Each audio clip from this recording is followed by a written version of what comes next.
우리 같이 말씀 보도록 하겠습니다.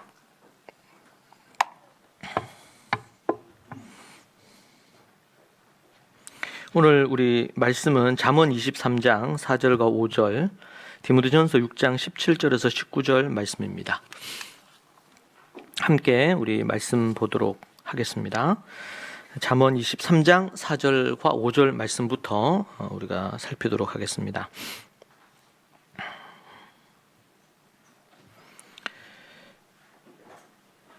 (4절과 5절입니다) 부자 되기에 애쓰지 말고 내 사사로운 지혜를 버릴지어다.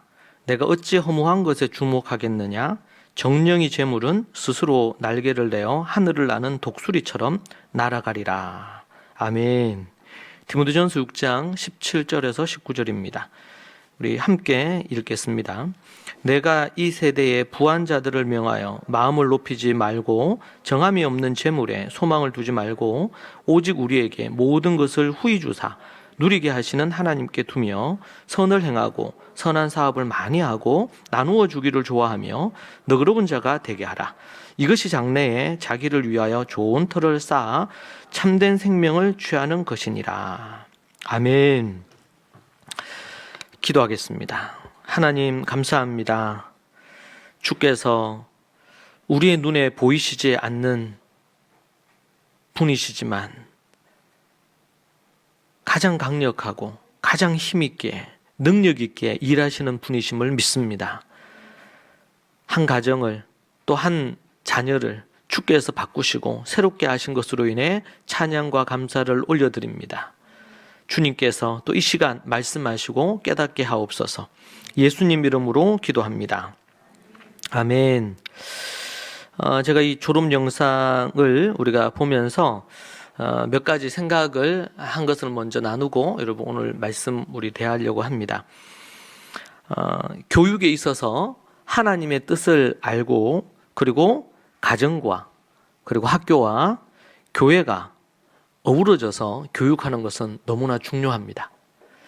우리가 초대교회 1세기 교회가 어떻게 교육을 했는지 연구하고 그렇게 해서 달려온 지 이제는 10년이 가까이 되었습니다. 저희 가정에서 우리 교회를 처음 개척했을 때 그때 우리 함께했던 대부분 싱글이었죠. 그때에 함께 우리 홈스쿨에 대해서도 배우러 다녔고 또 여러 이런 교육적인 부분들에 대한 것들을 접한 지는 이제 18년, 19년, 20년 가까이가 되어가고 있습니다. 그 가운데 획기적으로 이 교육의 방향성을 선명하게 해주었던 때가 생각이 납니다. 제가 한국 기독교 홈스쿨 협회 회장을 역임하고 있을 때 그때 수도권에서 컨퍼런스 매년 있는 컨퍼런스에 제가 강사로 차를 몰고 가고 있었습니다. 그런데 고속도로에서 이 터널이죠. 긴 터널에서 교통사고가 났어요. 그때 4중인가 5중 추돌이었습니다. 거기에 제가 3번째인가 4번째에 있었어요. 그래서 이제 교통사고가 속도는 크게 속도가 나는 상황은 아니었지만 교통사고가 났고 그리고는 이제 가던 길에 도착해서 바로 강의를 해야 됐기 때문에 이제 필요한 거 이렇게 하고는 현장으로 가서 강의했습니다. 강의하고 나니까 그때는 몰랐는데 강의하고 나니까 온몸이 아프기 시작했어요. 그렇게 해서 이제 어떻게 이제 대구로 내려와서 그리고는 여기 한의대 한방병원에 그때 입원했습니다. 꽤 오랫동안 입원을 했던 걸로 기억을 합니다. 원래 양방에 있다가 또 한방병원에 가서 그진 한 4주 넘게 치료를 받고 이렇게 하던 중에 이제 몸이 조금씩 회복되면서 그때 이제 접했던 부분이 그때는 우리 현 박사님의 관련된 책을 한 권 접하게 되었습니다. 마침 그 같은 병실에 아는 목사님이 먼저 입원해 있었습니다. 그래서 그분이 책을 보고 있어가지고 이제 그때 제가 성경책 외에는 다른 부분 책들이 별로 없었으니까 그분한테 빌려서 읽는데 이제 교육과 관련된 책이니까 그때 제가 가장 많이 홈스쿨 협회 회장을 하면서 고민이 이제 미국의 홈스쿨의 영향을 받아서 저도 홈스쿨을 하고 있었기 때문에 과연 하나님의 이 교육의 원리가 뭔가, 그리고 마침 미국에서 매년 미국의 홈스쿨 지도자들이 와서 이제 강의하고 뭐 컨퍼런스 하면 이제 스피커로 부르니까 그들이 강의할 때마다 절대로 미국 홈스쿨을 따라하지 말라는 거예요. 그것을 오는 강사들마다 그 얘기를 해. 이미 미국 홈스쿨이 변질이 됐는데 미국 홈스쿨이 이제 기울어 가고 있기 때문에 미국 홈스쿨은 따라하면 안 된다. 근데 한국의 홈스쿨 협회 제가 대표로 회장으로 있는 입장에서 그 얘기를 들을 때마다 고민이 생겼어요. 과연 이대로 가도 될까? 여러 가지 이제 고심을 하고 한국에서 저도 이제 홈스쿨 첫 세대 처음 그러니까 우리 지우가 어떻게 보면 그 첫 그룹에 속하는 부분이죠. 그러니까 중간에 중학생이나 고등학생이 홈스쿨하는 경우는 있었지만 이제 어릴 때 유치 때부터라든지 이런 부분으로 처음 시작하는 경우는 이제 첫 선두 그룹들이었어요. 그런데 고민이 많았습니다. 이제 그러던 중에 교통사고가 나서 병원에 입원해서 이제 처음으로 어떻게 보면 이제 이스라엘 교육에 대해서 접했죠. 우리가 성경을 연구하고 이렇게 했지만 성경의 이 배경이 이스라엘이잖아요. 예. 모두 다 유대, 이스라엘을 배경으로 하고 있는 부분입니다. 그래서 우리 성경을 읽거나 이렇게 할 때도 그 이스라엘이라는 배경과 문화와 언어와 이런 것들을 충분히 우리가 이해하지 않으면 정확하게 성경을 알 수 없는 한계가 있을 수 있죠. 그러면서 그때 병원에서 읽는데 그때 그진 그 두꺼운 책이었어요. 한 400~500페이지 되는 책이었는데. 근데 그날 제가 이제 책을 그걸 접하고 나서 빌리고 나서는 했는데 그진 새벽까지 그걸 다 읽었던 것 같아요. 그리고 그 다음날 제 아내한테 얘기했어요. 이분이 쓴 책을 다 사서 병원으로 좀 가져달라. 아니면 병원으로 붙여주든지 뭐 이렇게 얘기해서 그때만 해도 한 20여 권이 나와 있어요. 관련된 주제별로 해가지고. 그래서 그걸 이제 받아서 퇴원할 때가 다 읽지는 못했지만 그 책들을 쭉 이제 탐독을 했죠. 이제 그러면서 성경에 얘기하는 교육이 뭔가라는 부분에 대해서 고심하면서 연구하기 시작했습니다. 이제 그렇게 해서 그것이 지금으로부터 십수년이 됐던 것 같아요. 10년은 훨씬 넘은 것 같고, 제가 이제 우리 게리 코엔 박사나 또 이런 부분으로 우리 원어나 히브리적인 관점에서 접하게 된 것이 한 10년 정도 됐으니까 그 이전 수년 동안 그거 했죠.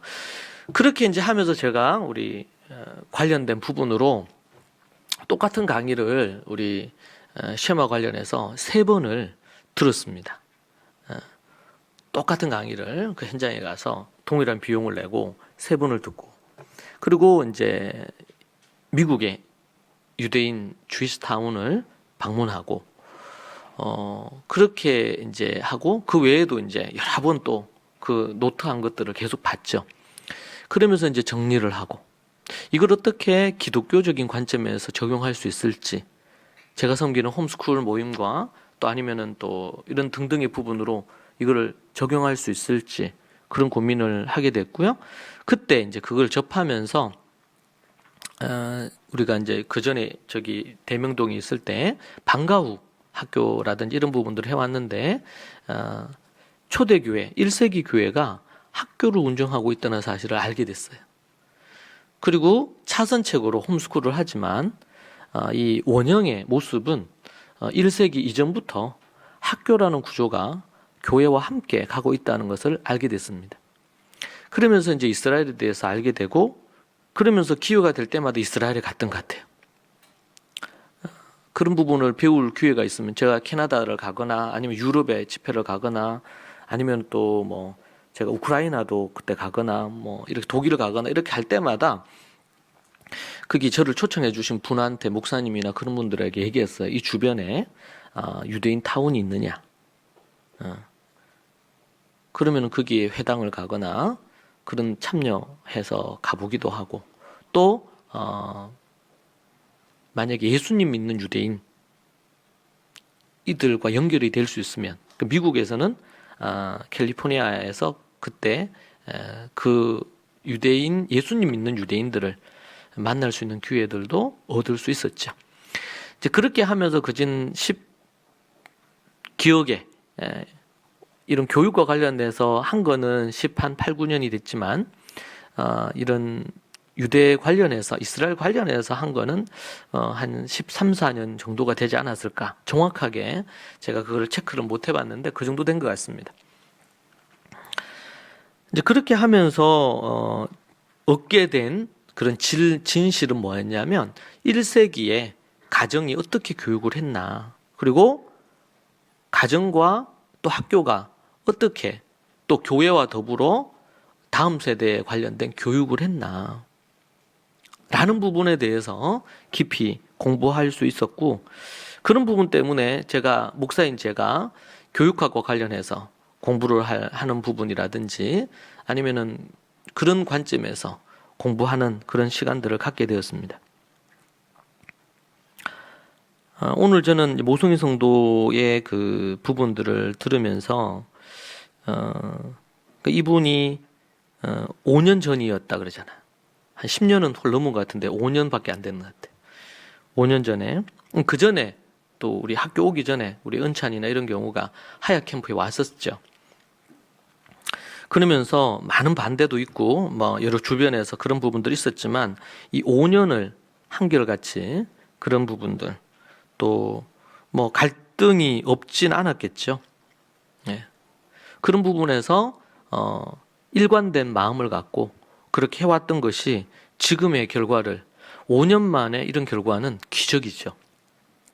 이런 사례들은 정말 많이 있는데요. 자녀의 마음밭을 다루라고. 지금도 제가 그 얘기를 하는데 그때도 그 얘기를 했던 것 같아요. 근데 처음에는 그 얘기가 안 들어왔겠죠. 그것보다는 아이들 말이나 행동을 교정하는 쪽에 자꾸 초점을 뒀다는 거예요. 그런데 이제 마음을 다루라는 얘기를 2년 정도 지나면서 생각이 들었다는 거예요. 첫 번째 변화를 꼽으면 3가지 얘기를 하셨는데, 첫 번째가 자녀의 마음을 예쁜 마음으로 그렇게 가꿔야 되는구나. 그 부분에 대한 얘기했습니다.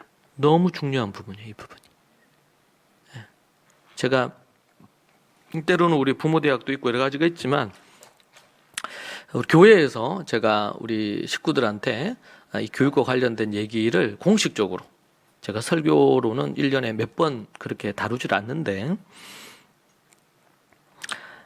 마음을 다루는 거 너무 중요합니다. 많은 사람들은 아이들의 어떤 그런 신앙을 하기 위해서 뭐 하야도 하고 뭐도 하고 이런 걸 하고, 아니면 학습을 위해서 국어, 영어, 수학을 어떻게 잘하게 하기 위해서 뭘 하고, 그런데 그 모든 것들을 만드는 데서 가장 중요한 것은 아이의 마음을 다루는 거예요.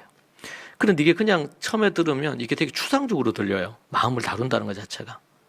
구체적으로 어떻게 마음을 다루는 건지, 이 부분들에 대해서. 우리는 4가지 마음밭 비유가 있잖아요. 제가 우리 뭐 홈스쿨도 그렇지만 우리 학교에 아이들, 유니스에 아이들이 오면 아이들이 마음밭을 살핍니다. 그거는 낸 원서라든지 애들 표정을 보면 나와요. 부모와 같이 앉아 있는데 이제 아이들의 부모를 대하는 태도를 보면 나와요. 애가 마음밭이 예쁜지 그렇지 않은지, 좀 옥토와 같은지, 아니면은 가시떨기와 같은 밭인지, 아니면 길가밭인지, 아니면 돌짝밭인지. 우리가 길게 장기적인 부분으로 보면 먼저 뭘 봐야 되냐면, 행동을 교정하기 전에 그 행동이 나오게 된 그것들은, 말이나 행동은 그 마음에서 나오는 거거든요. 마음의 상태가 어떤가. 이거는 목회 차원에서도 성도들도 똑같아요. 많은 분들이 지금 이제 5년이에요, 5년. 5년 사이에 뭐 얼마나 그게 많아요. 제가 이제 이게 대구에서도 목회를 하고 또 용인에서도 뭐 처음에는 이제 서울 왕십리 쪽에서 야탑을 거쳐가지고 우리 용인대 옆으로 왔다가 지금 삼가역 쪽에 4-5번 움직였죠. 이번에 이제 광주로 움직이잖아요. 많이 이 공간적이거나 이런 부분들에 대한 것들이 경계가 무너졌지만 수도권과 우리가 어떻게 보면 대구, 지방 같은 경우에 제가 이제 하면서 좀 차이가 있어요. 어떤 차이가 있냐면 대구는 어떻게 보면 수도권보다 정보가 많지 않습니다. 요즘은 근데 워낙 또 뭐 정보를 유튜브나 뭐 여러 가지로 빨리빨리 캐치를 하죠.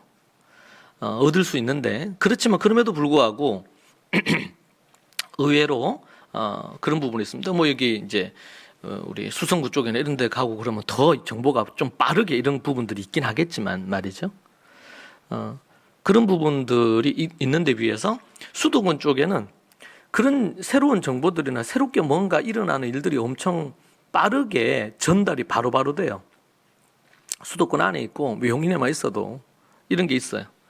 그래서 의외로 여러 가지 질문들을 이게 괜찮은지 저게 괜찮은지 뭐 이런 게 괜찮은지 묻는 사람들이 꽤 많아요.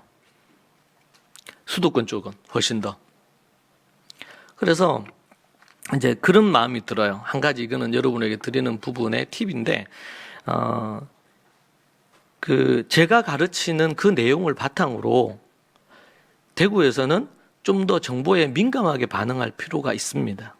전제는 하나님의 제가 가르치고 하나님의 말씀이라는 성경적인 교육이라는 전제를 갖고 민감하게 반응하는 게 필요하고 수도권 쪽에서는 뭐가 필요하냐면 분별이 필요해요. 왜? 워낙 이런저런 것들이 많다 보니까 좋은 거라고 다 유익한 건 아니거든요. 좋다고 해서 다 유익한 게 아니에요. 뭐 영어 관련된 프로그램, 뭐 수학 관련된 프로그램, 뭐 학습 관련된 프로그램 그런 것들이 얼마나 많아요. 여러분 제가 지난 한 20년 동안 그런 관련된 것들, 좋다는 관련된 것들을 제가 뭐 다 접하지 않았겠습니까?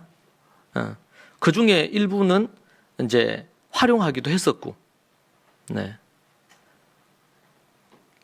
지금도 제가 접했던 부분과 크게 다르지 않는 측면에서 많은 것들이 일어나고 있어요. 네. 소위 말해서 이제 비즈니스 차원에서 많은 것들이 일어나죠, 실제로는. 근데 그것을 이제 나쁜 게 아니에요. 좋은 것들이 많아요. 뭐 안 좋은 것들도 있겠지만.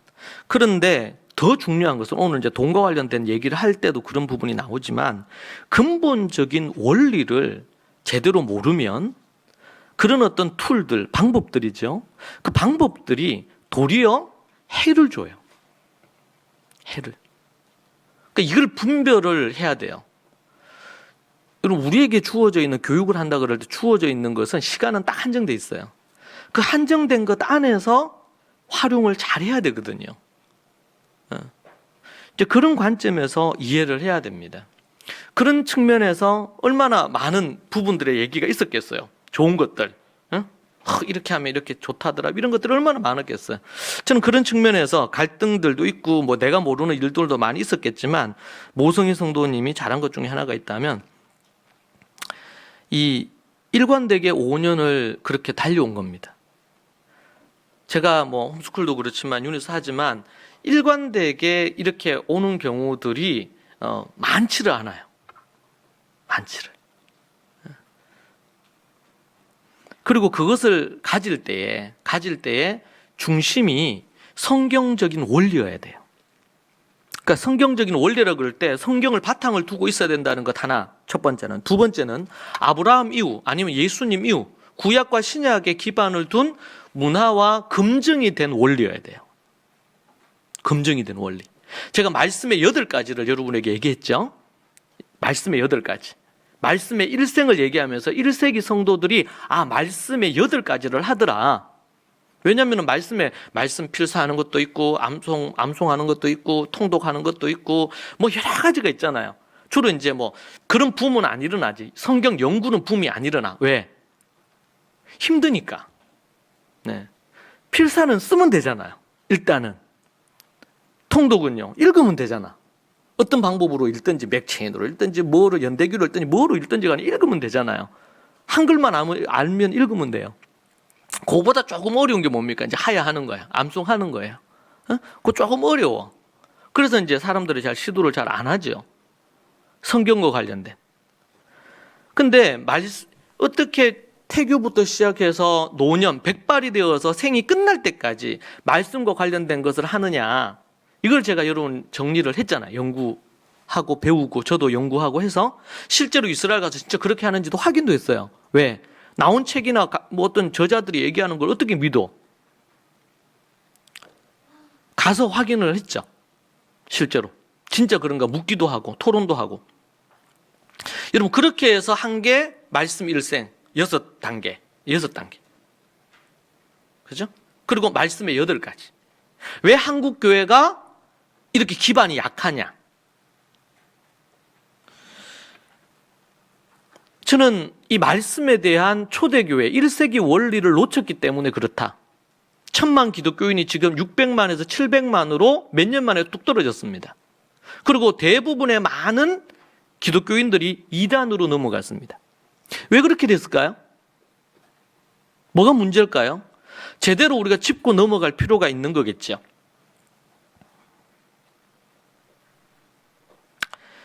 자녀의 마음을 다루는 거. 두 번째는 말씀의 하야소리가 가정에 이렇게 자리하는 것 자체가 너무 좋다는 거예요. 저도 같이 공감해요. 제가 옛날에 우리 대명동에 있을 때는 그 예배당 자체에서 수업을 했으니까. 그 제가 이제 교회를 간다고 가서 딱 들어가면 아침에 들어가면 제일 먼저 들리는 소리가 아이들이 말씀을 하야하는 소리예요. 그렇게 그 소리가 너무 좋았어요. 그 소리가. 저도 같이 공감하고 또 세 번째 변화는 가정 예배의 변화입니다. 아버지의 변화. 그 되게 인상 깊었던 문구가 그런 겁니다. 서로의 삶을 나누어 본 적이 없었는데 어색하지만 말씀으로 서로 나누기 시작했다. 이제는 아버지도 말씀을 연구하고 함께 가정에서 성경을 갖고 또 삶을 나누면서 가정이 하나가 되는 겁니다. 여러분 뉴스에 나왔죠? 일주일 내도록 부모와 자식 사이에 대화하는 시간이 17분이라 그래요. 제가 그때 되게 인상 깊어서 딱 외워졌어요. 17분. 거기에 밥 먹어라, 일어나라, 부터해서 뭐 이런 다 포함을 해서 17분. 일주일이 17분이에요. 그렇죠? 하루에 그러니까 그렇게 따지면 7일로 나누면 하루에 3분도 안 되잖아요. 2분? 2분 30초 정도 되나요? 그게 대화의 전부예요. 그러니까 여러분 청소년 문제라든지 사회 문제로 이 10대들의 문제가 매우 심각하게 나타날 수밖에 없는 구조예요. 구조 자체가. 그래서 제가 지난번에도 얘기했죠. 컨텐츠가 너무 중요해요. 컨텐츠가 뭡니까? 가정예배라는 컨텐츠. 그럼 이 컨텐츠가 어떻게 만들어져야 돼요? 가정 안에 인프라가 구축이 돼야 돼요. 그래서 제가 어디 뭐 교회에서 가정예배 세미나를 해주세요. 제일 손쉽게 할 수 있는 게 어떻게 해야 하는지 해달라는 거 하나 하고 또 하나는 가정예배 어떻게 할 수 있도록 해달라고 하는 거. 그때 제가 얘기를 합니다. 가서 강의를 한다 하더라도 먼저 가정의 문화부터 바꿔야 됩니다. 왜냐하면은 가족들한테 중학생, 고등학생, 뭐 대학생 다 모아 앉아라 가정예배 드리자 이렇게 한다고 가정예배가 되는 게 아니거든요. 이게 모이면 나눌 게 있어야 되잖아요. 개인이 말씀을 묵상을 해야 되고 또 부모가 자녀가 부모의 말에 순종을 해야 되잖아요. 그래야지 그 다음이 된단 말이에요. 그 토양 자체를 먼저 만들어내는 작업들이 안 되어지면 그게 만들어지면 가정예배는 절로 돼요. 가능해요. 이게 어떤 건지 알고 어떻게 해야 되는지 알면 왜 해야 되는지 어떻게 해야 되는지 why와 how를 알면 그냥 할 수 있어요. 그리고 시간이 지나면서 이제는 꾸준하게 계속 할 수 있는 그것이 제공되면 할 수가 있겠죠. 컨텐츠가 있자면 이 컨텐츠를 만들어가는 인프라 자체가 만들어져야 돼요. 그런데 1세기 당시에 초대교회에서는 뭐가 있어요? 이 컨텐츠와 인프라가 이미 만들어져 있다는 거죠. 뱃속에 있을 때부터 태교도 하고 이런 것들이 자연스러운 문화로 만들어져 있어요. 그런데 우리는 지금 어떻게 해요? 지난 10년 넘게 우리가 달려온 거는 그 문화를 만들기 위해서 애썼어요. 아무리 좋은 컨텐츠가 있어도 해보니까 힘들더라. 안 되더라. 안 되지 당연히. 왜요? 그것을 왜 해야 되는지 그 동기부여가 이게 체화돼야 되거든요. 머리로 아는 것으로 변화는 안 일어나요. 이것이 체화돼서 정말 이게 좋구나. 그래서 저는 이때까지 우리 교회가 가정예배 우리 드리자. 우리가 말씀을 하야 하자. 이런 얘기 저는 해본 적이 없어요.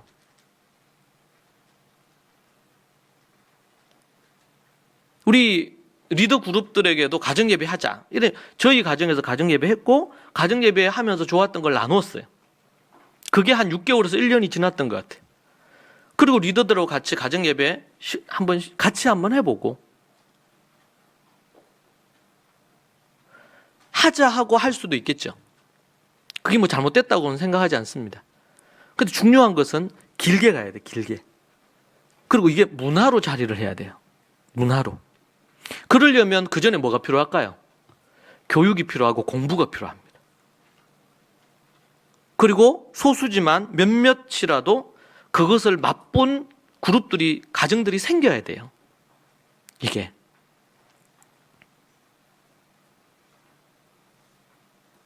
그런 측면에서 이번에 뭐 매일 뉴스가 나오고 조금 이제 잠잠해진 것 같은데 뭐 난리죠. IM 선교회라는 곳에서 취한 그런 일들 때문에 난립니다. 저도 제가 그 부분과 관련된 부정적인 글을 썼습니다. 참 안타까운 일이에요. 저는 그런 부분에서 우리는 이 성경적인 토대와 이 기반이 너무 약하다. 그러다 보니까 길게 뭔가를 가는 것에 한계가 많이 있단 말이죠. 그리고 그게 그렇다고 그러면 이렇게 해요.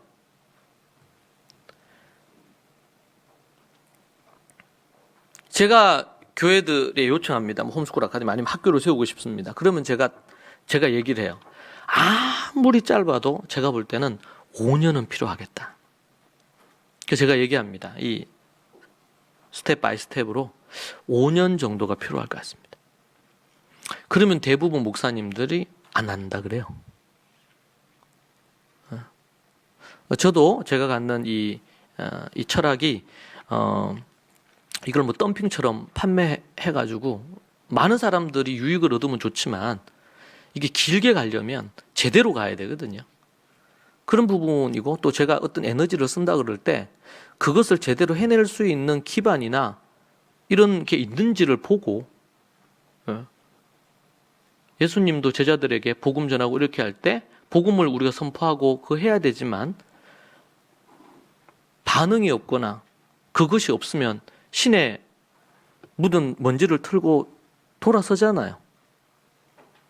왜냐면 이거는 진주와 같은 건데 이것을 어디 쓰레기처럼 가볍게 여길 수 있는 게 아니거든요. 복음 자체가.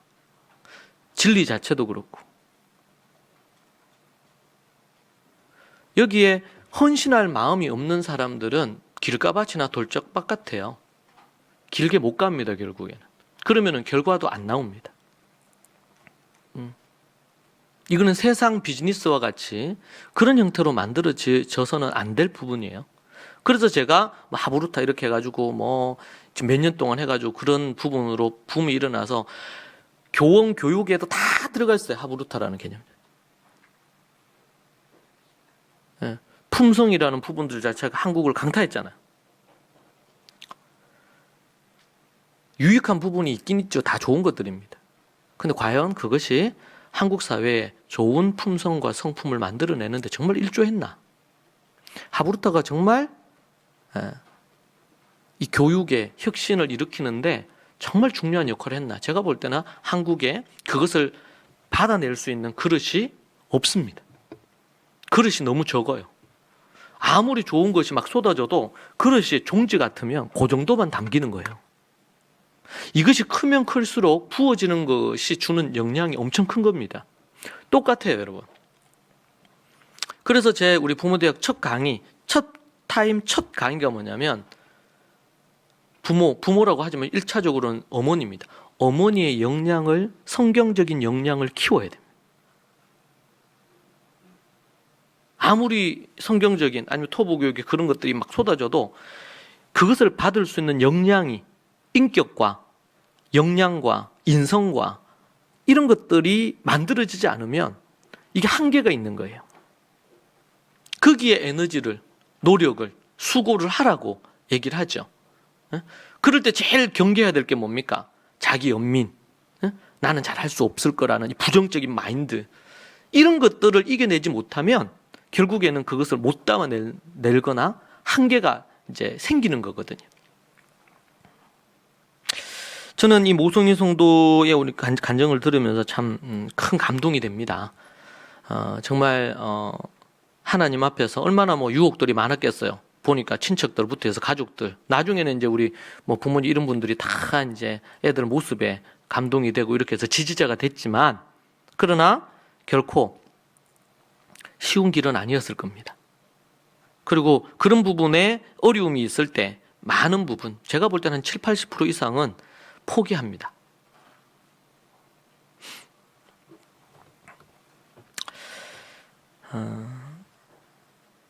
오늘 우리 말씀을 보면요,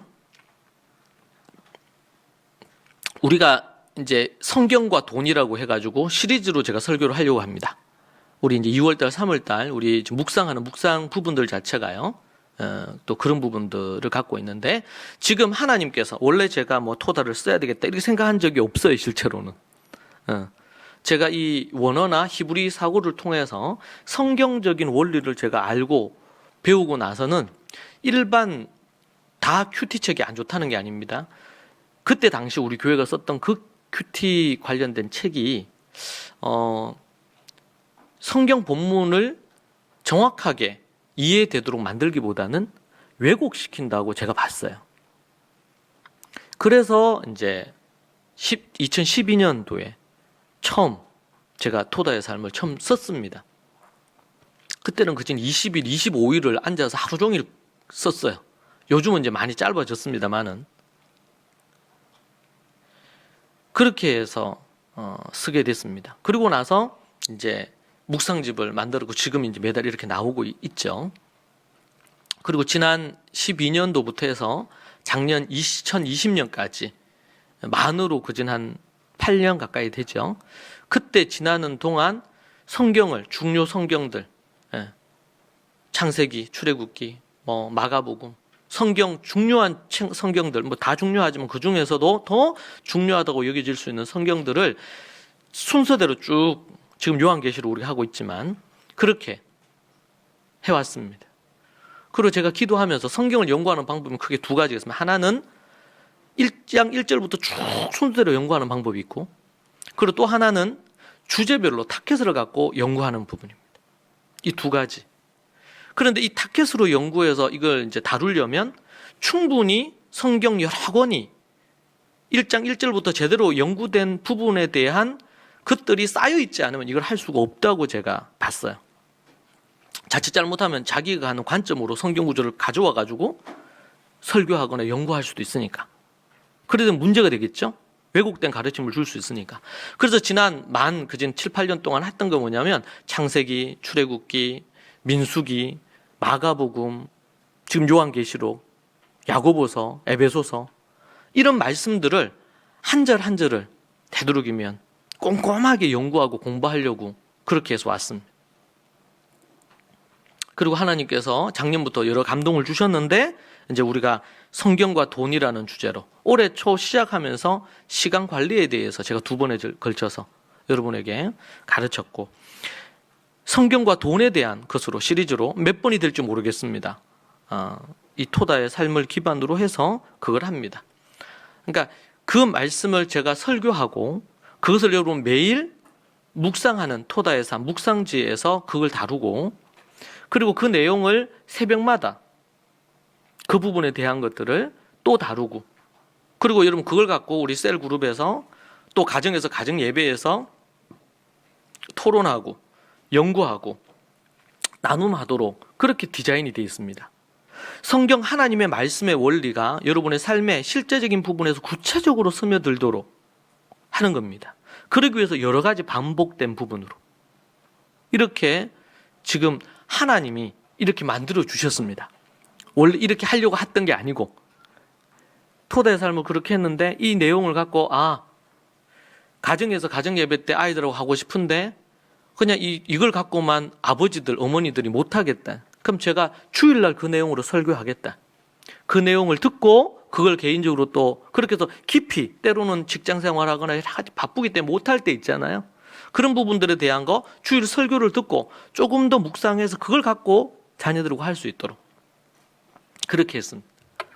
그렇게 해서 이게 한 일관된 어떤 패턴으로 만들어지게 됐어요. 그래서 개인이 묵상하고 설교 말씀, 교회에서는 설교 말씀 듣고 셀 그룹으로 모여서 또 성경 말씀으로 서로 토론하고 나누고, 근데 그걸 학교 오는 애들은 학교에서, 아니면 홈스쿨도 있겠죠? 학교에서 일기교시에서 그 말씀을 갖고 묵상하고 관련된 부분들을 하고 하야하고 묵상하고 또 연구하고, 이게 이제 2021년부터는 이제는 연구하고 하브루타 하는 것도 이제는 커리큘럼 안에 이제 포함이 될 건데, 이제 그런 부분으로 학교에서, 교회에서, 가정에서는 가정 예배로, 개인이 묵상하는 걸로, 이렇게 해서 이 세 바퀴가 한 부분으로 같이 돌아가는 부분이죠. 그렇게 해서 하나님의 말씀의 사람이 세워지는 거예요. 말씀의 사람이 안 만들어지면 말씀 전수가 불가능합니다. 그게 지금 유럽과 미국과 한국이 다음 세대를 뭐 70%, 80%, 90% 잃어버리는 이유예요. 몇 년 만에 지금 1000만에서 700만, 600만, 앞으로 10년 안에 200만까지 떨어질 것으로 보입니다. 지금 이렇게 쪽수가 되는데도 불구하고 여러 가지로 많은 문제들이 있죠. 의도적으로 뭐 언론도 그렇고 공격하는 것도 많고 불합리한 부분들이 많아요. 이게 앞으로 더 이런 것들은 더 심해지지 않을까, 그렇게 추정을 해봅니다. 자, 여기서 이제 한 가지 더 이제 추가로 여러분 말하고 싶은 것은, 우리 아이들이 어렸을 때, 초등 때 이럴 때는 이제 좀 괜찮아요. 그런데 우리 세대, 윗세대와 다르게 아이들이 지금 뱃속에 있을 때, 아니면 유치, 초등 때부터 하나님의 말씀을 하야하고 연구하기 시작합니다. 아이들이 어렸을 때는 부모들이 그래도 교회를 다니면서 기독량으로 들었던 것이 있으니까 이 부분을 아이들을 다루는 게 어렵지 않은데, 시간이 지나면서 아이들이 훨씬 더 많이 깊이 알게 되죠. 그러면서 제가 볼 때 생기는 문제는 뭐냐면, 자녀 세대들이 잘 들어야 돼. 애들이 조는 애들 깨워주시고 혹시 있으면, 교만해질 가능성이 높아요. 바리새인들처럼. 주의해야 됩니다. 여러분들처럼 부모 세대들은, 목사님과 우리 어른 세대들은 그런 식으로 안 했어요. 그리고 지금 뭐 다 일하는 거 그만두고 이거 하면서 여러분처럼 다시 유니스를 들어와서 할 수 있는 게 아니야. 그런데 여러분들은 부모에 의해서 도움을 받아서 유니스 다니고 또 뭐 홈스쿨 이렇게 하면서 그런 부분들을 합니다. 그러니까 뭐예요? 아이들이 훨씬 더 그 부분에 대해서 더 많이 알게 되고 이렇게 됩니다. 중요한 것은, 성숙하다는 것이 중요한 것은 많이 아느냐가 아니고 겸손히 배우는 것입니다. 물론 부모보다 이제 어릴 때부터 쭉 해서 이제는 중학생이 되고 고등학생이 됐어. 그러면은 더 많이 되는데, 그럴 때 어떤 현상이 나타나냐면 부모가 영적으로 끌려가는 겁니다. 여러분, 이것은 문제가 돼요. 왜? 아이들이 성경을 알고 이런 부분들이 있지만 인생의 경험이 부족합니다. 아직까지 지혜가 많이 부족해요. 그런 부분에서 부모들이 하나님의 말씀을 좀 더 알아가고 더 깊이 하는데 애를 써야 되지만, 그런 부분에 있어서 부모에게 하나님이 주신 영적인 권위가 있어요. 그런 부분으로 계속 훈련하면서 배우면서 자녀들을 이끌어줘야 됩니다. 안 그러면은 아이들이 자기 자아가 강해질 수 있어요. 그 대표적인 인물들이 바리새인들입니다. 그들이 얼마나 말씀을 깊이 연구하고 하야하고 뭐 얼마나 많이 했어요. 기도도 많이 하고. 근데 문제는 뭐예요? 많이 알고 있는 게 뭐하고 결합이 안 됐어요.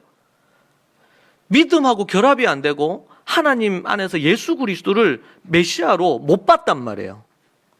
그들보다 훨씬 더 잘 몰랐던 시므온과 안나 같은 분들, 대제사장 서기관들과는 다르게 그랬던 분들이 도리어 더 예수 그리스도를 기다리고 준비했단 말이에요. 자, 이 부분에 대해서 우리가 다룰 때, 그러면은 믿음이 중요하고 이런 게 필요하지, 뭐 굳이 시몬과 안나처럼 그렇게 기도 많이 하고 이렇게 하면 되지, 성경을 그렇게 바리새인이나 이 대제사장처럼 이렇게 할 필요 없겠네, 이렇게 또 접근하는 우를 범한단 말이에요. 그렇게 되면 어떻게 될까요?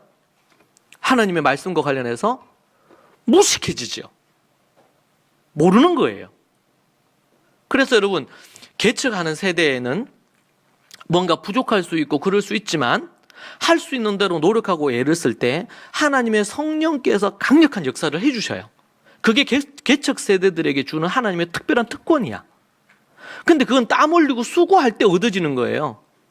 그냥 되는 게 아니에요. 여러분 앞에서 우리 모성인 성도 똑같이 배웁니다. 그러나 인내심을 갖고 일관되게 이걸 하는 사람이 있는가 하면 제가 가르친 거에다가 세상적인 것을 짬뽕을 해서 하시는 분들도 있어요. 때로는 아이들의 변화에 시간이 필요한 경우들도 있습니다. 아이들마다 다 달라요. 그런데 이게 변화가 일어나야 되는데 어떤 변화가 안 일어나. 그럴 때는 원인을 찾아야 된단 말이에요. 근데 많은 부분 뭐야? 세상적인 거 들어보면 이거 좋아 보이거든. 그럼 뭐예요? 짬뽕을 자꾸 하는 거예요. 응? 혼합시키는 거야. 기준을 갖고 있으면서 분별을 해서 취해야 되는데 그게 아니고 짬뽕이 되는 순간 여러분 사이다에 물을 타버리면 그게 더 이상 사이다가 아니에요. 그런 것처럼 고유한 것을 그대로 가져야 돼요. 이게 원리예요. 원리, 성경적인. 그 원리에서 방법이 나와야 되거든요. 이 중요한 부분입니다. 자, 그래서 우리는 성경적인 어떤 실제적인 거, 이 교육에 대한 걸 제가 얘기했지만 이제 돈에 대한 얘기를 할 때도 주의해야 될 게 몇 가지 있습니다.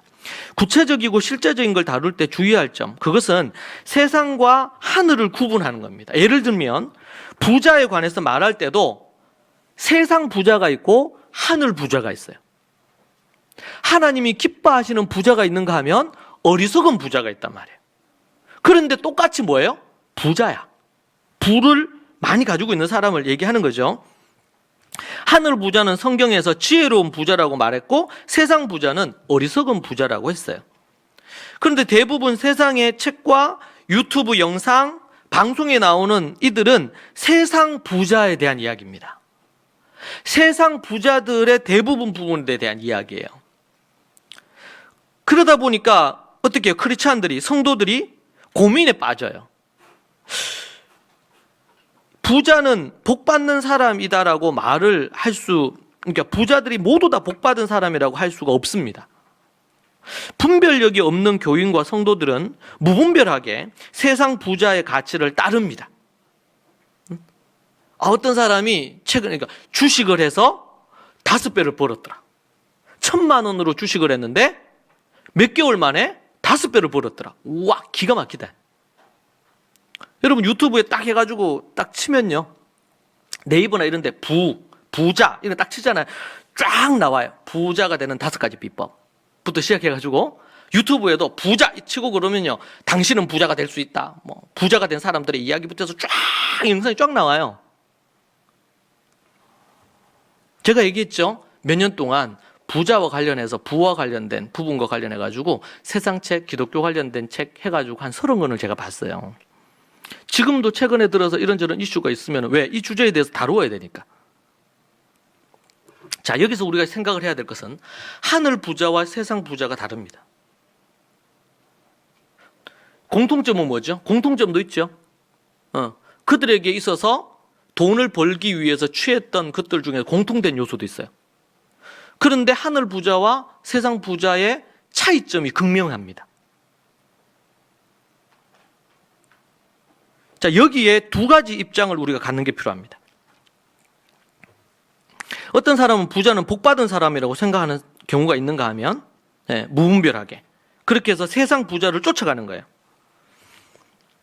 자, 성경에서는 개미에게도 배우라 그랬어요. 자, 그러면 세상 부자에게 배울 게 있을까요, 없을까요? 그들의 이제 특징을 뽑아보면 그들이 아주 새벽을 4시, 5시, 6시에 일어난답니다. 세상 성공한 사람들, 부자들 특징. 그리고 그들은 부지런해. 그러니까 특징들이 있어요. 개미에게도 우리가 성경은 배우라고 하는데 이 세상 부자에게 배울 게 있겠죠. 있습니다. 그런 부분에서 우리가 배울 게 있을 것입니다. 분명히. 이거는 여러분 세상의 교육에서도 배울 게 있습니까? 배울 게 있습니다. 제가 이제 초기에 몇 년 동안은 못 보게 합니다. 다른 책들, 다른 뭐 어떤 이런 부분들. 왜냐하면 성경적인 기반의 이 토양, 뿌리가 약하면 그런 걸 접하면 혹해서 갑니다. 그게 마음에 감동이 온 거예요. 네? 그래서 작년에도 어떤 분이 어떤 뭐 한국의 어느 교회에서 무슨 다니엘 뭐 어쩌고 저쩌고 이런 걸 어머니 기도회인가 뭘 해. 거기에서 어떤 강사가 나와서 어떤 얘기를 했어요. 그래서 너무 감동을 받았다. 그래가지고 저한테 그 부분을 준 거예요. 영상을 링크해가지고. 그리고 그래서 이제 어떤 분이 저한테 그걸 분별을 좀 해달래. 그 제가 이제 들어봤어요. 들어봤는데 좀 위험하더라고. 지나치게 이거를 구분하는 거예요. 세상 부분과 이걸 구분. 그래서 이런 영화는 보면 안 된다. 이런 회사에 나오는 어떤 걸 보면 안 된다. 막 이렇게 접근을 하더라고요. 그 제가 얘기했어요. 적절하지 않고 성경적인 또 이 성경적인 교육의 이 바탕이나 신학이나 원리가 이게 좀 너무 빈약하거나 없습니다. 이거는 나중에 문제가 될 수 있습니다. 여러분 제가 몇 달 전에 이 IM 성교 관련된 부분에 대한 것도 누가 의뢰를 해서 저한테 제가 웬만해서 그런 거 받아서 제가 뭔가 답을 잘 안 하는데 묻더라고요. 그래서 그 전에 그거 하고 요거 하고 그래서 제가 몇 달 전에 얘기를 했어요. 좀 적절하지 않다. 그리고 이 성경적인 기반이나 원리가 너무 약하다. 근데 이제 그 큰 교회인데 큰 교회에서 조인을 해가지고 거기 학교 돈이 이렇게 하려고 한다는 거예요. 그래서 이제 이분한테 요청이 왔대. 저한테 의뢰했던 분 중심에 서서 이걸 좀 해달라. 그러니까 이분이 저한테 이제 관계가 있으니까 물었어요. 그래서 제가 이제 그걸 보면서 뭐 교회에서 그걸 한다 그러니 어떻게 하기는 쉽지 않겠지만 집사님이 제가 볼 때는 관여하지 않으시는 게 좋을 것 같다. 제가 그렇게 얘기를 했어요.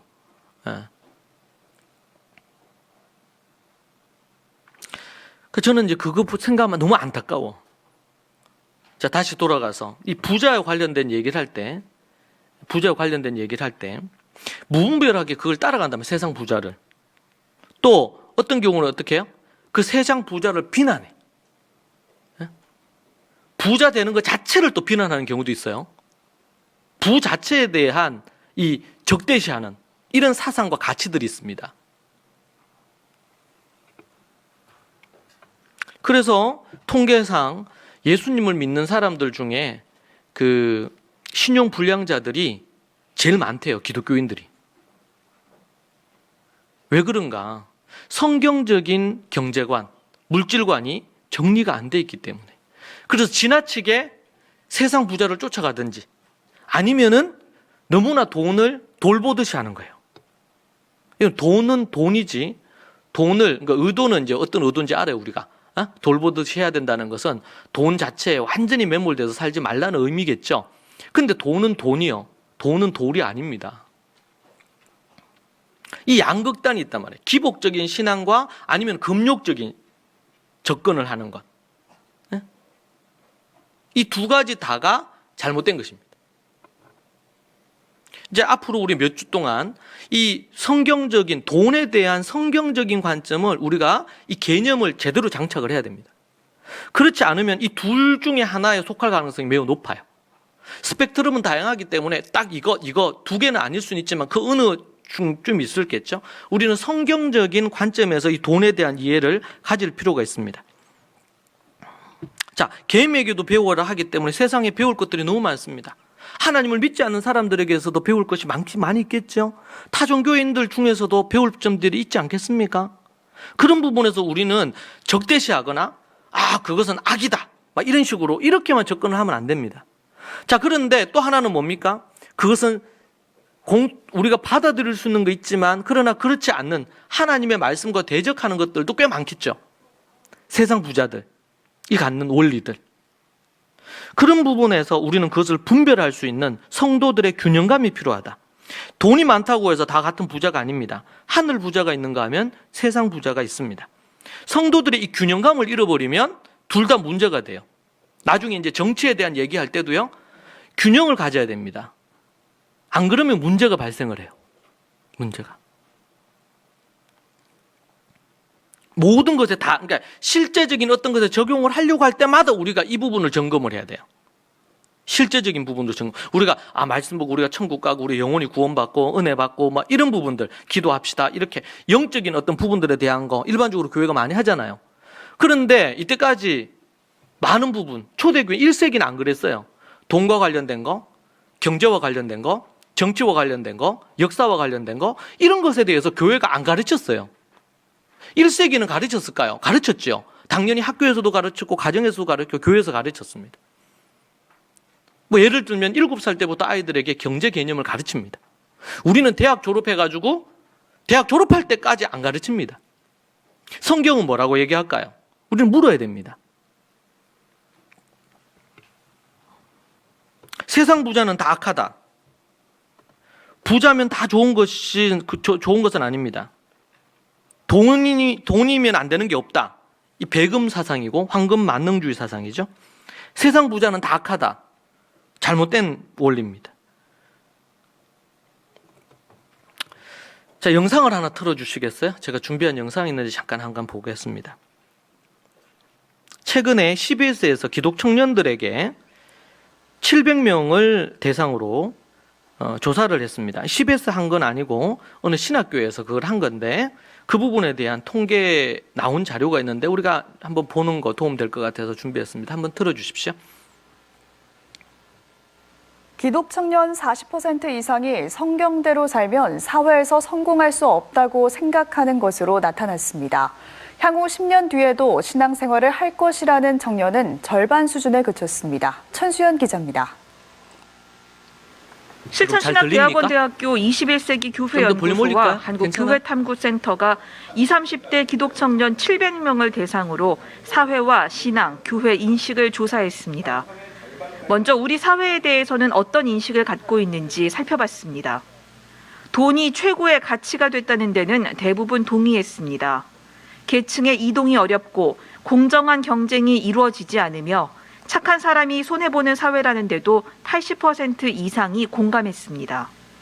한국 사회가 직면한 문제점으로는 경제적 양극화, 일자리와 취업 문제, 부동산 문제, 저출산 고령화 등의 순으로 꼽았습니다. 특히 40.4%는 성경 말씀을 지키며 살면 사회에서 성공할 수 없다고 답했고 61.7%는 자신의 주변에 성경대로 사는 사람이 별로 없다고 답해 성경적 가르침과 현실의 괴리를 크게 느끼고 있는 것으로 나타났습니다. 결혼을 꼭 해야 한다는 데 동의한 비율은 37.6%에 그쳤고 자녀를 꼭 가져야 한다는 데는 46.1%만 동의했습니다. 코로나19에 대한 한국교회의 대응에 대해서는 66%가 감염 확산에 막기에 미흡했다고 생각했고 적절했다는 응답은 20%에 그쳤습니다. 코로나19 이후 기독 청년들의 신앙생활도 살펴봤습니다. 절반이 넘는 56%가 코로나 이전보다 예배 참석 횟수가 줄었다고 답했습니다. 22.8%는 아예 예배를 참석하지 않았습니다. 신앙생활이 질적으로 약해졌다는 응답자는 34%로 나타났습니다. 온라인 예배를 드린 경험이 있다는 응답자는 68%였습니다. 그러나 이들 가운데 21.2%는 다른 일을 하면서 예배를 드리고 30.7%는 핸드폰을 보거나 가족과 이야기를 한다고 답해 온전히 예배에만 집중하지는 못하는 것으로 조사됐습니다. 향후 신앙생활을 지속할 것인지 묻는 질문에는 신앙 유지와 교회 출석을 확신한 응답자는 53.3%로 절반 수준에 그쳤습니다. 39.9%는 교회를 안 나갈 것 같다며 가나안 성도를 전망했습니다.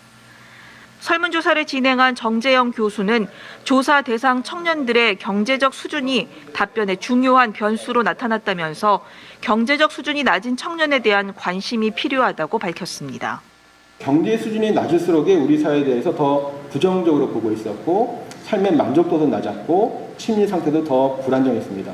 또 성경 말씀대로 살면 성공하기 어렵다는 데에 대해서도 경제 수준이 낮은 청년들이 더 많이 동의를 해서 일반 생활뿐만 아니라 말씀의 실천, 신앙의 실천에서도 어려움을 겪고 있는 것으로 확인이 되었습니다. 이번 설문조사는 청년들의 사회 인식을 살펴보고 코로나 상황에서 신앙생활과 영적 욕구를 파악함으로써 계속되는 청년 감소 현상에 대응을 위한 기초 자료가 될 것으로 전망됩니다. CBS 뉴스 이제 여기 보면 성경대로 살면 사회에서 성공을 못한다라는 부분이죠. 그리고 경제적으로 어려우면 어려울수록 이러한 부분들에 대한 생각은 더 강하다는 통계 결과입니다. 이 통계 결과가 100% 다 맞는다는 거는 아닐 수는 있겠지만 우리에게 주는 시사하는 바가 매우 커요. 코로나 이후 포스트 코로나가 어떤 형태로 되어질지, 그전 한 30-40% 이상이 교회 이제 코로나 이후에 교회에 나오지 않을 것을 전망을 했어요. 그리고 경제적인 부분들에 따라서 그들이 이해하거나 생각하는 것이 달라진 것을 또 볼 수가 있죠. 자, 이런 부분에서 우리가 이제 생각해야 될 부분들이 이제 지금 이런 성경과 돈처럼 성경적인 가치에서 삶의 실제적인 문제들을 어떻게 다루느냐. 이것은 앞으로 매우 중요한 부분이고 1세기에 분명히 다루었던 건데 현대에는 이미 그진 1500~600년 이상 동안 잃어버린 요소의 한 부분이다.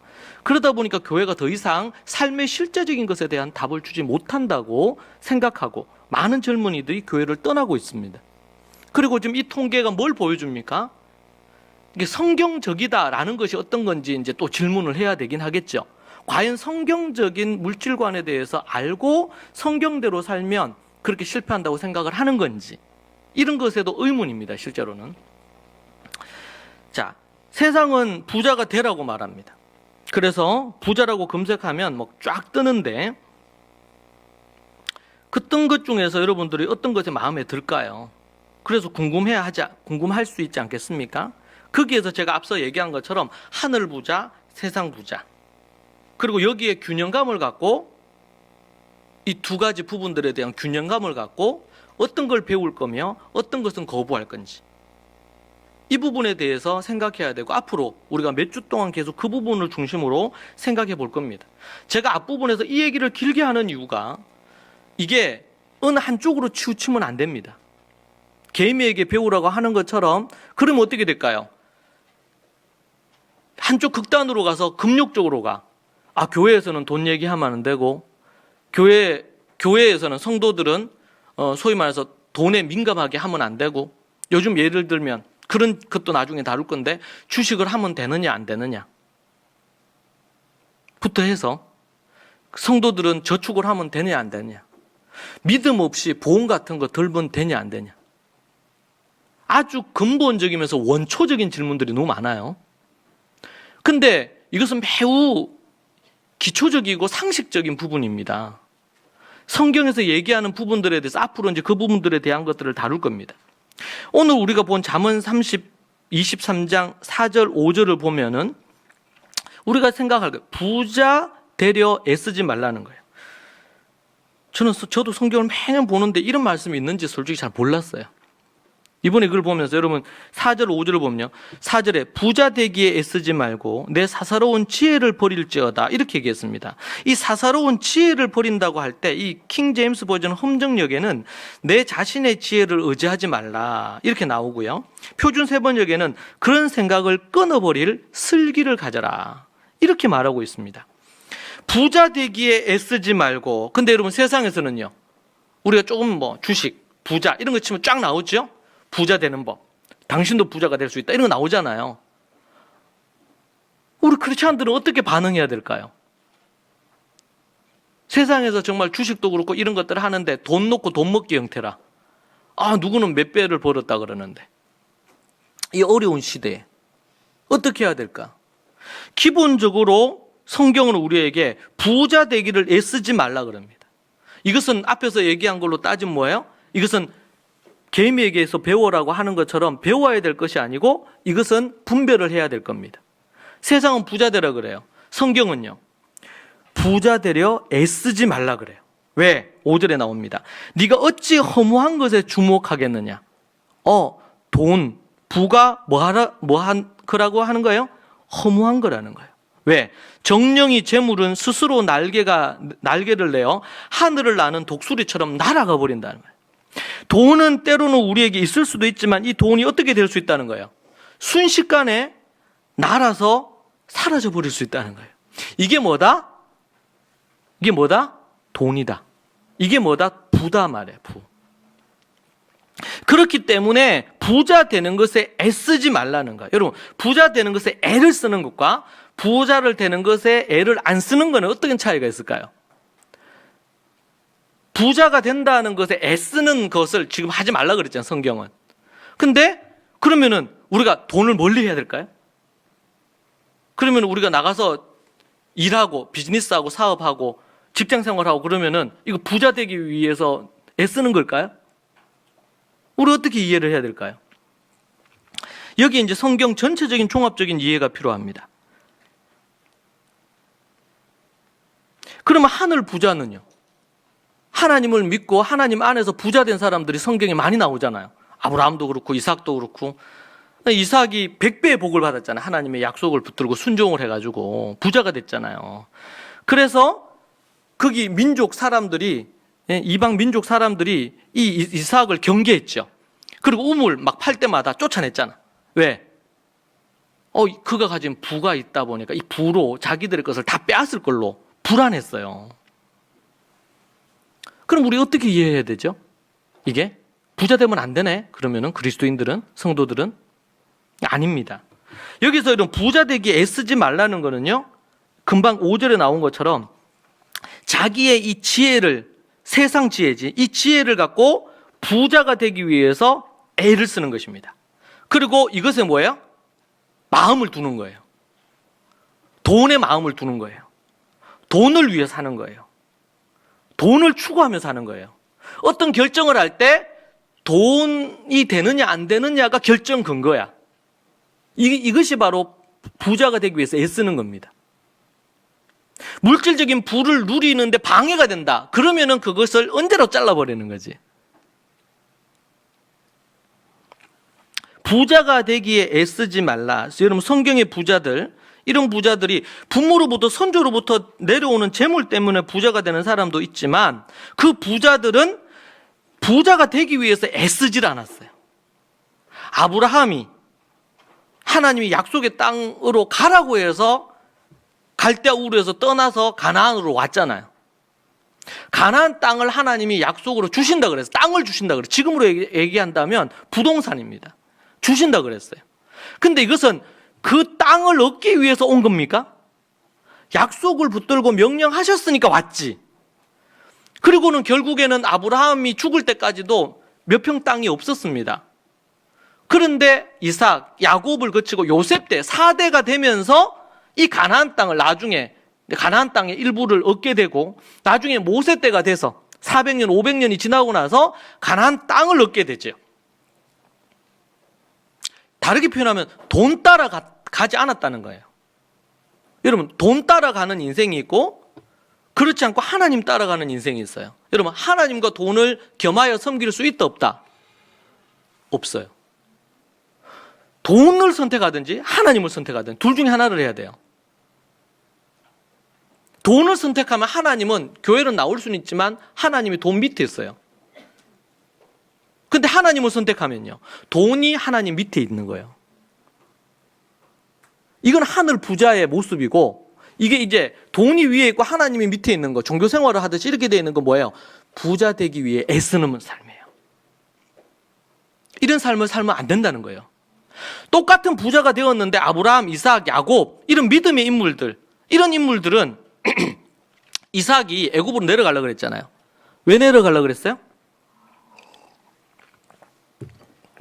가물어서 더 이상 여기 있으면 비즈니스가 안 돼요. 애굽으로 내려가서 그 물이 많은 곳 이쪽으로 가야 돼요. 사업을 하려면 그 당시에는. 그래서 우물 계속 파는 거 아닙니까? 근데 애굽으로 내려가야 돼. 근데 애굽으로 내려가려고 하는데 하나님이 그날 밤에 내려가지 말라는 거예요.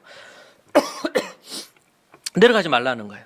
자, 그러면은 하나님의 말씀을 들을지 아니면은 돈 따라서 애굽으로 내려갈지 결정을 해야 되잖아요. 근데 이삭이 어떤 결정을 합니까? 거기 머물기로 합니다. 비즈니스 세계로 봤을 때는 잘못된 선택이에요. 근데 하나님께서 거기에서 지금 가물어가지고 여러 가지 어려운 상황 때문에 10% 20% 소출이 안 나와. 그런데 몇 배의 복을 주셨다고 나와 있어. 그게 몇 배? 100배. 그래서 1억 부자가 됐어요. 갑자기 100배가 되니까. 남들처럼 똑같이 1이 나왔으면 100배면 100배인데 남들은 지금 여기에 1이 안 나왔잖아요. 0.2, 3 이렇게만 나왔어. 그러니까 이게 100배가 아니고 1000배, 10,000배가 되는 거지, 다른 사람에 비해서는. 그러니까 이제 소위 말해서 재벌이 돼버린 거예요. 재물과 관련해서. 부자가 되려 애쓰는 사람은요, 특징, 예? 예를 들면 그 사람이 주식을 한다. 그러면 돈이 올랐나 떨어졌나 이것 때문에 밤잠을 설칠 겁니다. 매일 그거 쳐다본다고 정신이 없을 거예요. 하나님께 묻지 않을 겁니다. 하나님, 내가 어떤 비즈니스 어떻게 할 건지. 그리고 하나님 앞에서 기본으로 신앙생활 해야 돼, 지켜야 될 것들을 지키지 않는 거예요. 하나님의 원리 따라 그렇게 하는 거예요. 그러니까 앞에서 본 영상은요, 너무나 이 성경적인 물질관의 기반이 약하기 때문에 전 생각을 할 수밖에 없어요. 물질적인 어려움이 생기면 생길수록 더욱더. 여러분은 어떻습니까? 부자 되기 위해서 애를 씁니까? 아니면은 돈을 쫓아가는 삶을 삽니까? 아니면은 돈이 나를 따라오게 합니까? 이거는 큰 차이가 있어요. 이 주식에 동학개미라 그래가지고 그걸 주도하는 분 있잖아요. 존리라든지 여러 그 그룹들이 있어요. 근데 최근에 기독교 단체라든지 이런 데서 그런 분들을 불러가지고 경제관, 성경적 경제관을 얘기하더라고요. 제가 볼 때는 넌 크리스찬들인데 얼마나 기독교와 교회가 이 기반이 약하고 허약한지를 보여주는 거예요. 그러면 또 문제가 될 거야. 이번에 이 IM 선교회처럼. 그런 일이 터지면 책임 소지가 되겠죠. 또 성경을 제대로 알고 그 기반에서 실제적인 툴이 나와야 돼요. 그래서 세상 부자도 얘기하고 하늘 부자도 얘기하는 원리 중간 지대도 있겠죠. 그 부분들은 우리가 충분히 개미에게서 배우듯이 배울 필요가 있어요. 돈이 어떻게 흘러가는지, 세상이 어떻게 돌아가는지, 이런 부분들. 거기에 대해서 너무 무지하게 금욕적으로 하는 것도 문제고 세상 부자를 쫓아가는 것도 문제란 말이에요. 근데 여기에서 우리가 첫 번째로 다루어야 될 게 뭐야? 세상은 부자 되라고 얘기해요. 부자 되기 위해서 모든 걸 걸으라는 거예요. 성공을 위해서 모든 걸 걸으라는 거예요. 성경은 우리에게 부자 되기를 힘쓰지 말라, 애쓰지 말라, 성공하기 위해서 애쓰지 말라, 세상에 사사로운 어떤 지혜, 인간적인 어떤 방법 취하지 말라. 돈은 허무한 것이요, 빈손으로 왔다가 빈손으로 가는 것이 인생입니다. 그런 부분에서 올바른 우리가 이 성경적인 가치를 명확하게 세워야 그 위에 개미에게 배울 수 있는 그런 것들을 얹을 수가 있어요. 안 그러면 이 기반이 약하잖아요. 그래서 2월달은 주로 기반에 대한 묵상 내용이에요. 3월이 되면 이제 좀 더 실제적인 얘기를 하려고 해요. 이 기반이 철저하게, 교육을 얘기할 때도 교육 철학이 튼튼하게 만들어지지 않으면 쉽게 이런저런 얘기 들으면 허물어져 버립니다. 교육이 여호와를 경외하는 거다 얘기했잖아요. 우리 경제와 관련해서는 부자 되기를 애쓰지 말라. 이 말은 우리가 역으로 표현할 때 부자가 우리는 절대로 돼서 안 된다, 이 얘기가 아니에요. 지금 성경의 내용을 다른 부분으로 보면 부자들이 많잖아요. 성경적인 부자들이. 그 부자들을 향해서 예수님이 욕하거나 저주하거나 부자 되는 것을 버리라 이렇게 얘기 안 했어요. 오늘 우리가 읽은 말씀에, 우리 다음 주에도 우리가 또 이렇게 살필 건데, 이게 말씀 보면 17절에서 19절 디모데전서 보면 제가 우리 토대에서 얘기해요. 첫 번째는 하나님께서 부자들에게 경고해요. 바울을 통해서 하나님께서는 모든 것을 후히 주시는 분이다, 이제 그 얘기하면서 나와요. 그러면서 부자들에게 경고를 한 5가지 얘기입니다. 첫 번째는 교만한 마음 갖지 말라. 두 번째, 믿을 수 없는 재물에 마음을 두지 말라. 이것은 잠언 말씀하고 일맥상통하죠. 지금 믿을 수 없단 말이에요. 재물은. 왜? 막 쏟아질 수도 있는데 순식간에 다 사라질 수도 있어요. 날아가 버릴 수도 있어요. 세 번째, 확실히 믿을 수 있는 것은 하나님밖에 없어. 하나님께 마음을 두라는 거야 얘기합니다. 지금 잠언 23장에 나오는 말씀하고 디모데전서 이 말씀하고 지금 똑같은 얘기를 하는데 다르게 표현할 뿐이에요. 그리고 부자들에게 얘기합니다. 네 번째, 선을 행하고 선한 일을 많이 해라. 그 돈을 가지고 뭐 할 거냐? 선한 일을 많이 하는 거예요. 5번째, 올바른 물질관의 실천으로 얻는 상급은 지속적인 물질적인 풍요와 더불어 참된 영생을, 생명을 얻을 수 있다는 거예요. 여러분, 그 사람이 돈을 어떻게 쓰는지를 보면 그 사람의 가치가 나오죠. 그 사람의 믿음이 나와요. 그 사람의 믿음이. 예? 그 사람, 네 돈이 있는 곳에, 네 마음이 있는 곳에 돈을 쓰게 돼 있어요. 그러면 돈 쓰는 걸 보면 그 사람의 믿음이 나오잖아요. 그럼 그 사람, 그래서 그런 얘기 나와요. 호주머니가 회개해야 진짜 회개다. 예수님을 믿었다 했는데, 난 회개했다 했는데, 돈 쓰는 걸 보면, 돈 쓰는 걸 나누어 주는 삶을 살고 선한 일에 돈을 사용하고 이렇게 하지 않고 돈을 막 움켜쥐고 있으면서 자기를 위해서만 돈을 써. 그럼 뭐예요? 호주머니는 회개를 안 한 거예요. 그러면 그 사람이 진짜 믿음을 갖고 거듭나서 하나님의 사람으로 이렇게 살아가느냐, 여기에 의문이 생길 수밖에 없겠죠. 그것이 디모데전서에 나오는 5가지 요소예요. 부자들에게 경고하는 5가지 같은 내용입니다. 여러분, 이 디모데전서를 쓸 때 디모데가 목회했던 곳이 에베소 교회입니다. 거기는 부자들이 많았다 그래요. 그래서 바울이 거기에 편지 쓰면서 이 디모데를 통해서 그 부자들에게 경고하고 있는 거예요. 자, 부자 되려 애쓰지 말라 라고 할 때 우리가 오해하면 안 됩니다. 하늘 부자가 되지 말란 말이 아니에요. 중요한 것은 이 돈에, 물질에 마음을 두고 살지 말라는 거예요. 오직 하나님께 마음을 두고 하나님의 원리에 따라서 돈, 물질관을 갖고 살아라, 그 얘기를 하고 있어요. 세상이 우리를 현혹하고 유혹하는 것들이 많습니다. 그럴 때 우리는 생각을 해야 됩니다. 무엇을 위해 살 것인지. 하나님은 우리에게 후히 주시고 넘치도록 주시고 모든 것을 후히 주셔서 누리는 삶을 살기를 원합니다. 이 부분에 대해서 우리 또 다음번에 또 우리가 논하겠습니다. 여러분이 진정한 하늘 부자 되기를 원하고, 그리고 부자 되려 애쓰지 않는 그런 여러분들이 이 시국에, 이 상황에, 이런 우리 대한민국에서 여러분 그렇게 살아가는 여러분들이 되시기를 바랍니다. 그렇게 할 때 여러분들, 돈이 여러분을 따르는 인생이 될 것입니다. 때로는 힘들고 어려운 시간을 보내고 있는 분이 우리 가운데 있을 수 있습니다.